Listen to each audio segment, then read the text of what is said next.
बिस्मिल्लाहिर्रहमानिर्रहीम और अस्सलाम वालेकुम।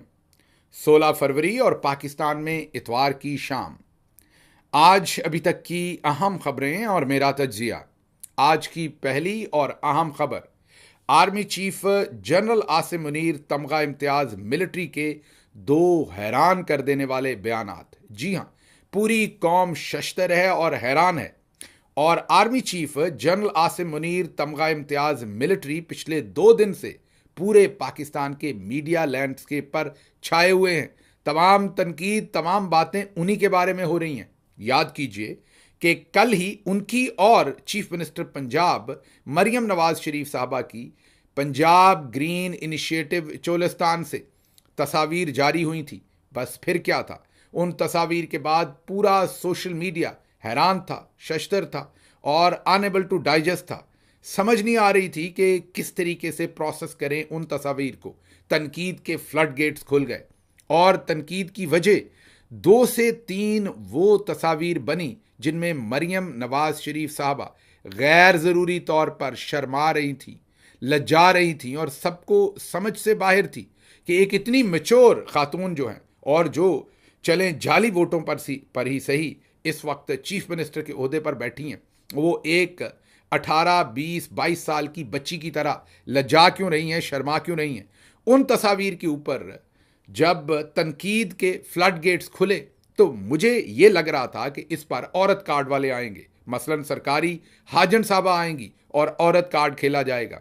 लेकिन औरत कार्ड अभी तक नहीं खेला गया, उससे पहले आर्मी चीफ का बयान आ गया। लेकिन ये मैं आपको वाजे कर दूं कि I was expecting this statement but not from army chief, from someone else. लेकिन चलें, ये जो बयान है अब आर्मी चीफ साहब का जब आप देखते हैं तो आपको ये समझ आ जाती है कि इसकी वजह कल की आपकी की जाने वाली तनकीद है, जो कल आपने तस्वीर पर की और खसूसी तौर पर आपने मरियम नवाज शरीफ साहबा पर जो तनकीद की। और दूसरे लफ्ज़ों में अब आर्मी चीफ साहब की तनकीद के मुताबिक या जवाब के मुताबिक आपने उनकी तौहीन करने की कोशिश की और आर्मी चीफ सवाल पूछ रहे हैं कि हु आर यू, आप किस तरीके से औरत की तौहीन कर सकते हैं। तो जो कल आप लोगों ने उसके ऊपर एक सेंटिमेंट एनालिसिस हुआ होगा, जो कल के सोशल मीडिया पर मरियम नवाज शरीफ साहब को तनकीद मिली, उसका जवाब आज इस तरह से आया कि इस्लाम ने औरत को इज्जत दी है, चाहे वो माँ हो, बेटी हो या बीवी हो। फिर तुम होते कौन हो वो इज्जत छीनने वाले? Who are you? तुम्हें ये इख्तियार किसने दिया? कोई इसे छीन नहीं सकता। Army chief general Asim Munir तमगा इम्तियाज मिलिट्री, उनका ये बयान है। आपको लगता होगा कि ये उनका बयान नहीं है, तो सुनिए, उनकी जुबानी आपको सुनवाता हूं। इस्लाम वो मजहब है दुनिया के अंदर सबसे पहला मजहब, और जिसने जो है वो औरत को जो है आसमान के ऊपर जो है पहुंचाया, उसने इज्जत दी। उसने whether she is a mother और शी इज अ वाइफ और शी इज अ सिस्टर, किसी भी रोल में मैक्सिमम पॉसिबल जो है वो रिस्पेक्ट जो है वो आपके रिलीजन ने दी है औरत को। तो who are you to take it away today? Who are you? Who has given you this authority? Nobody can take it away. We will never ever allow this kind of perverted group to impose its values onto our country. सुन लिया आपने। लेकिन अब मेरे लिए बहुत बड़ी हैरानी की बात है। एक बात तो मेरे लिए हैरानी की नहीं है, मुझे समझ है कि जो तनकीद कल मरियम नवाज शरीफ साहबा पर हुई उस पर आर्मी चीफ आज खफा हैं और वो आप सबको ये मैसेज दे रहे हैं कि हु आर यू, आप औरत पर तनकीद कैसे कर सकते हैं। तो एक किस्म का औरत कार्ड ही है, लेकिन ये ज़रा मजहबी इस्लामी टच के साथ औरत कार्ड है। सरकारी हाजन साहबा तो ज़रा न्यूयॉर्क, वाशिंगटन डीसी और उस तरफ वाला औरत कार्ड खेलती हैं, लेकिन ये ज़रा इस्लामी टच वाला औरत कार्ड है, लेकिन है औरत कार्ड जो आज आर्मी चीफ साहब ने खेल दिया है। लेकिन इसमें बड़ी इंपॉर्टेंट बात है जो उन्होंने एक जुमला कहा है, हु आर यू। इससे मुझे पहले तो ये लगा कि शायद ये सवाल कहीं आर्मी चीफ या किसी और सीनियर जनरल से कोर कमांडर में बैठे हुए, कोर कमांडर कॉन्फ्रेंस में बैठे हुए किसी और जनरल ने नहीं पूछ लिया, क्योंकि ये सवाल तो असल में आपसे बनता है। क्योंकि जब हम देखते हैं कि जो कुछ बुशरा बीबी के साथ किया गया, जिस तरीके से तजलील की गई उनकी, जिस तरीके से उन पर इद्दत और निकाह के झूठे केसेस बनाए गए, यहां तक कि उनका जो माहवारी का दौरानिया था वो डिस्कस किया गया, यहां तक कि अदालत में टॉप जनरल्स की मदद से और टॉप जनरल्स के कहने पर अदालत में खाबर मानी का और उनका जो मुलाजम था उसको खड़ा करके यह कहा गया कि दरवाज़ा खुला था और जब इमरान खान साहब और बुशरा बीबी निकाह से पहले जना के मुर्तकब हो रहे थे और मैंने देखा और उसकी गवाहियां झूठी जो है वो मुलाजमीन से दिलवा कर बुशरा बीबी की तजलील की जा रही थी। तो sir, with all due respect, मैं आपसे सवाल रिपीट करता हूं, चाहे वो माँ हो, बेटी हो या बीवी हो, इस्लाम ने औरत को इज्जत दी है। फिर तुम कौन होते हो वो इज्जत छीनने वाले? Who are you? तुम्हें ये इख्तियार किसने दिया है? तो सर, मेरा आपसे सवाल है, बुशरा बीबी औरत भी है, माँ भी है, बेटी भी है, बीवी भी है, इस्लाम ने उनको इज्जत दी है। आप कौन होते हैं उनसे ये इज्जत छीनने वाले? आपने ऐसी कोशिश क्यों की? और यहां आप ही नहीं, आपके साथ बहुत सारे और साथी भी जाहिर है इसमें शामिल थे। और फिर टॉप जर्नल्स के जाहिर है डायरेक्शन पर हमारे मीडिया के मेन चैनल्स पर मेन एंकर्स ने बैठ के बुशरा बीबी की इज्जत को तार तार करने की कोशिश की। सिर्फ बुशरा बीबी की नहीं, पूरे पाकिस्तान की औरतों की इज्जत को तार तार करने की कोशिश की। अदालत के अंदर जो माहौल था वो तो खुदा की पनाह, और जो मीडिया के अंदर माहौल था वो खुदा की पनाह। समझ नहीं आ रही थी कि ये सब कुछ क्या हो रहा है। आपने ये बहुत अच्छा सवाल उठाया है सर, ये बहुत टाइमली आपने सवाल उठाया, इस पर डिस्कशन होनी चाहिए थी, हो नहीं रही थी। अच्छा किया आपने ये डिस्कशन शुरू करवा दी है। यही बात खत्म नहीं हुई सर। मैं आज ही एक वीडियो देख रहा था, एक हमारी माँ नहीं बल्कि दादी की उम्र की खातून थी, उनको पुलिस वालियों ने, ये गालिबन 24 फरवरी 2024 की बात है या 22 फरवरी 2024 की, पुलिस वालियों ने, आप ही का इक़्तिदार था जनाबे army chief general Asim Munir तमगा इम्तियाज़ मिलिट्री साहब, आप ही का इक़्तिदार चल रहा था। फरवरी 2024 में पुलिस वालियों ने उस नानी दादी को दोनों तरफ से पकड़ रखा है। उनके कंधों के ऊपर शायद एक लाठी रखी हुई है पुलिस वालों ने ताकि उनके कंधे मूव ना कर सके। उनको दोनों तरफ से खींचा जा रहा है। आर्मी चीफ साहब, ये जो नानियाँ दादियाँ हैं, आपकी भी हैं, हमारी भी हैं, और माएँ नानियाँ दादियाँ साझी होती हैं। मेरे से ज़्यादा आप जानते होंगे कि जिस छाती से इन्होंने हमें दूध पिलाया होता है, जब हम बड़े हो जाते हैं और इनको मिलने जाते हैं, ये घर में बैठी हों, दुपट्टे के बगैर बैठी हों, हम इनके बेटे होते हैं, उसी छाती से इन्होंने हमें दूध पिलाया होता है। लेकिन हमारी माएँ दादियाँ फिर भी ट्रेडिशनली उसी छाती को दुपट्टे से फ़ौरन कवर करती हैं। बेटे को भी सीने से लगाने से पहले उन छातियों को कवर करती हैं, भले वो दादियाँ बन जाएं, भले नानियाँ बन जाएं। आप गौर कीजिए कि इनके दुपट्टों की पामाली कैसे की गई। तो आर्मी चीफ साहब, कौम सवाल पूछती है, हु आर यू? ये कैसे किया गया? पाकिस्तान और इस्लाम और हमारे खित्ते की 1400 साल तारीख में पहले ऐसा कभी नहीं हुआ।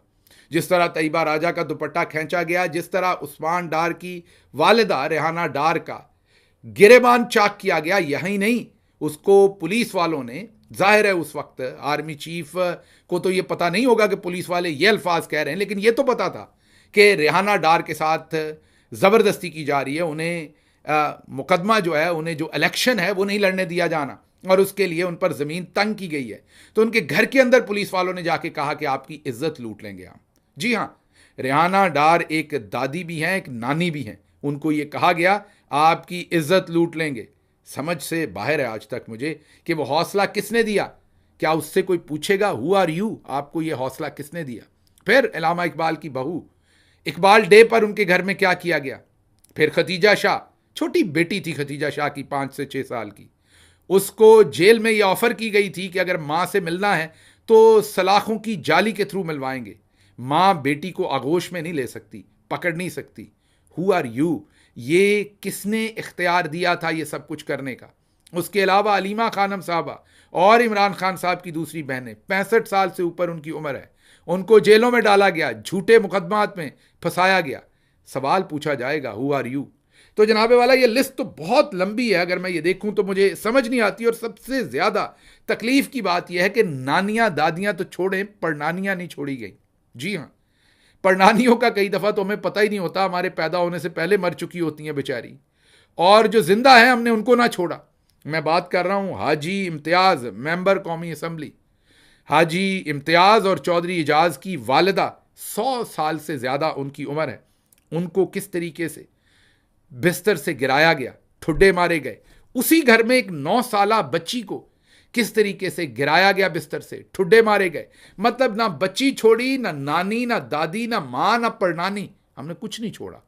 हमने इन 2-2.5 सालों में वो लाइनें अबूर कर दी, वो फॉल्ट लाइन्स अबूर कर दी, वो रेड लाइन्स सोसाइटी की अबूर कर दी, वो मजहब की, इखलाकियात की लाइनें अबूर कर दी जो किसी ने कभी सोची नहीं थी। आपने बहुत अच्छा किया ये सवाल पूछ के, इस पर डिस्कशन होनी चाहिए। आपका शुक्रिया कि आपने ये डिस्कशन शुरू करवाई। लेकिन मैं हैरान हूं कि एक दिन मरियम नवाज शरीफ साहबा पर उन तस्वीर की वजह से तनकीद हुई तो आपने इतना सख्त रिएक्शन दिया है, बनता है आपका देना। लेकिन हैरान हूं कि व्हील चेयर्स के ऊपर बैठी खवातीन को खींचा गया, हैरान हूं कि गिरेबान चाक कर दिए गए, हैरान हूं कि नानियां दादियां उनके जो तकद्दस थे उनको पामाल कर दिया गया, लेकिन कभी ना बोले। यास्मीन राशिद, आर्मी चीफ साहब, यकीन कीजिए अगर आपकी वालिदा माजदा ने, जो हमारी भी वालिदा माजदा है, हमारे लिए एहतराम की जगह है, अगर उन्होंने आपको रावलपिंडी में पैदा ना किया होता, आप लाहौर में पैदा होते, तो ज़रूर आपकी वालिदा की गायनी की डॉक्टर यास्मीन राशिद होती, क्योंकि वो उस उम्र में है कि वो तब डॉक्टर होंगी और अपनी जिम्मेदारियां अंजाम दे रही होंगी जब आप पैदा हुए होंगे। जनाबे वाला उनको पिछले कई सालों से कैंसर की मरीजा होने के बावजूद, इलेक्शन जीते जाने के बावजूद, जी हां, वही मरियम नवाज शरीफ साहबा जिनकी वजह से आज आपको गुस्सा आया है, उन्हीं मरियम नवाज शरीफ साहबा के वालिद को वो हरा चुकी हैं, उसके बावजूद उनको जेल में रखा गया है। मेरे सामने नाम है कि लंबी लिस्ट है, ख़त्म नहीं होगी, लेकिन मेरा आपसे सवाल है कि ये जो सब कुछ किया गया, सनम जावेद हों या आयशा भुट्टा हों या जितनी भी खवातीन हैं जिनके साथ ये सब कुछ किया गया, तैयबा राजा, ये क्या सारी खवातीन नहीं थी? आलिया हमजा खातून नहीं थी? ये दूसरी खवातीन नहीं थी जिनके साथ ये सब कुछ किया गया है? लेकिन चलें, आपको इसका पता होगा, लेकिन आगे चलते हैं, आपके बयान के दूसरे हिस्से पे बात करते हैं। औरतों के साथ तो जो किया गया और जिस तरह से किया गया, वो भले मोनसलाई की वालदा हो जिनसे कागजात छीने गए या और खवातीन हो, पाकिस्तान की तारीख में खवातीन को सियासत में लाना वैसे ही मुश्किल काम था। थी तो अशराफिया की खवातीन, सियासत में आई हुई खवातीन को यकीन कीजिए, मैं शर्मिंदगी से ये कह रहा हूं कि उनकी करैक्टर असैसिनेशन की जाती है। कहा जाता है ये सियासी किस्म की खातून है। या तो आप अलीट में से हो, अशराफिया में से हो, किसी बड़े बाप की बेटी, किसी बड़े बाप की पोती या नवासी, तो फिर ठीक है। लेकिन अगर आप आम आदमी की बीवी, बेटी, बहन आप हों या मां हों, तो फिर आपको सियासी किस्म की औरत, दूसरे लफ्जों में माजरत के साथ उसकी करैक्टर असैसिनेशन की जाती थी कि ये तो सियासी औरत है। सियासत में भले घर की औरतें कहा जाता था, उनका कोई काम नहीं है। हालांकि ये झूठ है। जब तक आम आदमी सियासत में नहीं आएगा, सियासत और रियासत के मामलात नहीं बदलेंगे। पाकिस्तान में एक आम घराने से, मिडिल क्लास घराने से औरतों को या लोअर मिडिल क्लास घरानों से औरतों को सियासत में लाना मुश्किल तरीन काम था। इमरान खान ने अंजाम दिया, औरतों को मौका दिया। हाँ, ये ज़रूर दुरुस्त है कि उससे पहले परवेज़ मुशर्रफ साहब ने मखसूस नशिस्तों का ऐलान किया, लेकिन उस पर आम घर की औरतें ना पहुंच सकी। अशराफिया की औरतें ही, जो ओवरवेलमिंग मेजोरिटी थी, वो उन्हीं को मिली। जितना इन सारे 40, 50, 60, 70 सालों में सफ़र किया कि औरत सियासत में आए, पिछले 2, 2.5, 3 सालों में जो कुछ औरतों के साथ कर दिया, वो सब कुछ वापस हो गया। आपके बयान का अगला हिस्सा आपके सामने रखते हैं। आपने कहा कि फौज का यही तो मज़ा है, हम लड़ रहे होते हैं, हमें कोई पता नहीं होता कौन सिंधी, कौन बलोची, कौन पंजाबी, कौन पठान है। बहुत अच्छी बात है, हम कॉमरेड्स की तरह लड़ते हैं, हमारे लिए बस पाकिस्तानियत ही है, हम सब पाकिस्तानी हैं, एंड वी लव दैट। अब मसला ये है कि बिल्कुल ये जहन में ना रखिए कि कौन सिंधी है, कौन बलोची है, कौन पंजाबी है, कौन पठान है, लेकिन ये जहन में रखिए कौन चोर है, ये जहन में रखिए कौन करप्ट है, कौन ईमानदार है, ये जहन में रखिए कि कौन पाकिस्तानी सामने खड़ा है, ये जहन में रखिए कि हमारी इंटेलिजेंस एजेंसीज जो हैं वो हमारे अपने पाकिस्तानियों को नंगा करके तशद्दुद नहीं कर सकती। ये आपको जहन में रखना पड़ेगा। लेकिन बदकिस्मती से आर्मी चीफ साहब ये भी जहन में नहीं रखा गया। अब आगे चलते हैं। रियासत के सामने ये जो अगला आपने बयान दिया है, ये बहुत ही मानी खेज बयान है। अल्लाह ताला के अहकामात हैं कि अल्लाह और उसके रसूल से जो जंग करते हैं और ज़मीन पर फसाद बर्पा करते हैं, कत्ल कर दो, उनको फांसी पर लटका दो, उनके हाथ पांव काट दो। ये उनके लिए दुनिया में सज़ा है, आखिरत में उन्हें बड़ा अजाब दिया जाएगा। Army chief general Syed Asim Munir, तमगा इम्तियाज़ मिलिट्री का तलबा से खिताब। अब सर बात यह है, चलें पहले मैं आप लोगों को आर्मी चीफ साहब की जुबानी सुनवा देता हूं, आपको यह ना लगे कि ये मैं कह रहा हूं। सुनिए। हम पाक फौज आजकल जो है वो फसादियों के साथ जो है वो लड़ रहे हैं, फितना अल ख्वारिज हम लड़ रहे हैं।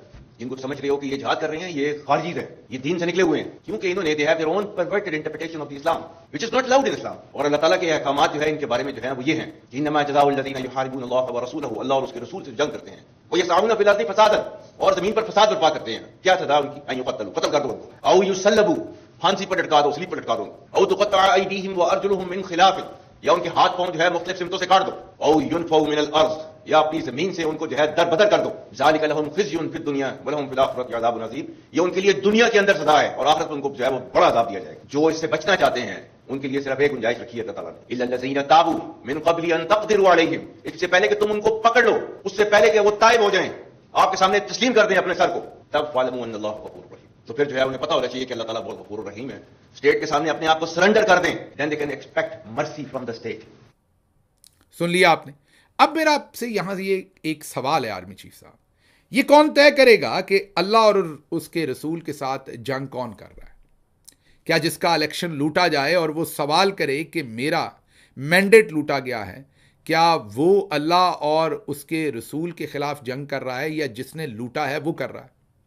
क्या अगर किसी को नाहक गायब कर दिया जाए, मिसिंग पर्सन कर दिया जाए, क्या अल्लाह और अल्लाह के रसूल जिनको नाहक मिसिंग कर दिया जाए, गायब कर दिया जाए, उनके साथ खड़े होंगे या जो गायब करने वाले होंगे उनके साथ खड़े होंगे? ये कौन फैसला करेगा कि कौन किसके खिलाफ जंग लड़ रहा है? कौन ये क्लेम करेगा कि मैं अल्लाह और अल्लाह के रसूल के रास्ते पे खड़ा हूं, दूसरे तमाम उसके खिलाफ खड़े हैं? जबकि अदालतों पर कब्जा कर लिया जाए, इंसाफ के निज़ाम को नापैद बना दिया जाए, औरतों, बच्चों, मर्दों पर ज़मीन तंग कर दी जाए, इलेक्शन लूट लिया जाए, पूरे तसल्लुत के साथ चोरों और डाकुओं को उसके ऊपर बिठा दिया जाए, ऐसे लोग जिनके पास नंगी फिल्में लोगों की होने का क्लेम हो, उन लोगों को बिठा दिया जाए। डीएसपी मुझे कहता है उसको बुलाओ, यहाँ पे कुरान पे हाथ रख के वो मुझे कहता है कि मिंगोरा सर्किट हाउस से ये देखो मुझे मैसेजेस आ रही है, मुझे गालियां मिल रही है कि डॉक्टर अमजद के घर में घुस के उनकी बेडरूम की तस्वीर निकालो, इनकी खवातीन को बेइज्जत करो, उनको सोशल मीडिया पे लेके आओ। और जब मैं वो मेरे सामने रो रहा था कि हम क्या करें डॉक्टर साहब, अगर हम ये नहीं करते तो वहां पे सर्किट हाउस में जो लेफ्टिनेंट कर्नल बैठा हुआ है वो मुझे धमकियां दे रहे हैं, अगर आपने इस तरह नहीं किया तो आपकी खवातीन के साथ मैं इस तरह सलूक करूंगा। तो मुझे बताओ कि ये जो आईएसआई वहां भी बैठी है और ये जो चंद लोग बैठी है, ये इसलिए बैठी है कि ये हमारी खवातीन की बेइज्जती करे। ये तो फिर जिसके पास ताकत है वो ऐलान कर सकता है, वो ऐलान कर सकता है कि मैं अल्लाह और अल्लाह के रसूल के साथ खड़ा हूं, और वो सारा जुल्म इस प्रिटेक्स पे कर दे कि आप खिलाफ खड़े। अब इसमें जो आपके ख्यालात हैं हाथ काटने के, पांव काटने के, कत्ल करने के, ये बहुत ही खतरनाक है। अगर तो आप ये अमेरिका बहादुर को सुना रहे हैं और अगर आप उनको ये कह रहे हैं कि हम तालिबान के साथ जंग करना चाहते हैं और हम उनका ये हशर करेंगे अफगानिस्तान में, तो फिर मुझे नहीं पता, ये तो आपकी कोई जंगी स्ट्रैटेजी हो सकती है। लेकिन अगर आपका ये पैगाम पाकिस्तानियों के लिए है तो ये तो बहुत सख्त पैगाम है। अगर आप अपने हम वतनों को बता रहे हैं कि जो आपकी राय के खिलाफ खड़ा होगा वो कत्ल कर दिया जाएगा, लटका दिया जाएगा या उसके हाथ पांव काट दिए जाएंगे, अनलेस कि वो सरेंडर करे, आपके सामने झुक जाए, आपकी बात माने, बैत करे इन्हीं हाथों के ऊपर, मतलब कि यही मरियम नवाज शरीफ साहबा को अपनी निजात दहिंदा माने, शहबाज शरीफ को निजात दहिंदा माने, आसिफ अली जरदारी साहब को निजात दहिंदा माने, तो फिर तो ये बहुत ही खतरनाक बात है। मेरी समझ से बाहर है कि ये जो आप आज की 2021 में ऐसे बयान दे रहे हैं, इनकी रेमिफिकेशंस क्या होंगी। और जाते जाते मैं याद कर रहा हूं कि बुशरा बीबी की बेटी ने कुरान करीम के ऊपर अपनी माँ की गवाही दी थी। क्या अल्लाह और अल्लाह के रसूल जो हैं उनका फरमान है कि अगर कोई बेटी अपनी माँ की जो उस पर बदकारी के इल्ज़ामात लगाए गए हैं उसकी गवाही कुरान पर दे तो उसको मानना है या नहीं मानना?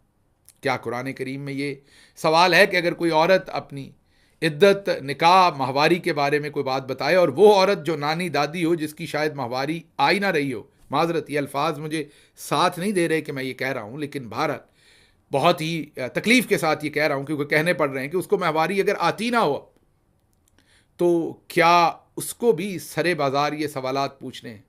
ये मैं कौम के लिए छोड़ता हूँ। लेकिन एक बात मुझे आज खुशी हुई, इमरान खान साहब ने DG ISPR साहब को पैगाम दिया था कि आप गलत बयानी ना किया करें कि हमारा सियासत से कोई लेना देना नहीं है।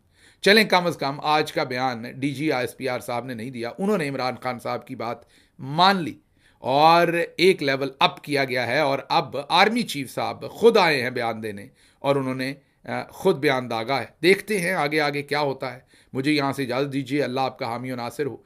पाकिस्तान जिंदाबाद।